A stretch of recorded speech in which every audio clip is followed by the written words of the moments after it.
கோவில் திருவிழாவில் நம்மலாம் பொய்க்கால் குதிரை டான்ஸை பார்த்துருப்போம். ஃபர்ஸ்ட் டைம் ஒரு கிராண்டான பியூபர்ட்டி ஃபங்க்ஷனில் நான் பொய்க்கால் குதிரை டான்ஸை நான் பார்க்குறேன்.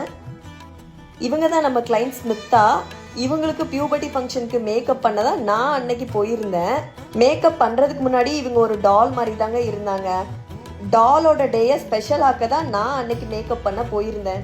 இவங்களுக்கு நான் மோனோக்ரோமேட்டிக் மேக்கப் தான் பண்ணியிருந்தேன். அதாவது ஐஸு, லிப்ஸு, சீக்ஸு எல்லாமே பார்த்தோன்னா ஒரே ஷேடில் வந்து பண்ணுறது தான் மோனோக்ரோமேட்டிக் மேக்கப். ஃபைனல் லுக்கு பார்த்தீங்கன்னா ஐயோ சொல்லவே வேணாங்க, எனக்கு ரொம்ப ரொம்ப பிடிச்சிருந்துச்சுங்க. உங்களுக்கும் ரொம்ப பிடிச்சிருக்கும்னு நினைக்கிறேன். பிங்க் சாரீக்கும் பிங்க் ஐ ஷேடோ, பிங்க் லிப்ஸ்டிக்கு எப்படி அழகாக இருக்காங்கன்னு பாருங்கங்க. இவங்களோட பியூபர்ட்டி ஃபங்க்ஷனை நாங்களும் ரொம்ப என்ஜாய் பண்ணோங்க, விதவிதமான டான்ஸ்லாம் பார்த்து. உங்களுக்கும் நான் வந்து மேக்கப் பண்ணணும்னு நினச்சிங்கன்னா மறக்காமல் டிஎம் பண்ணுங்கள். Thank you so much.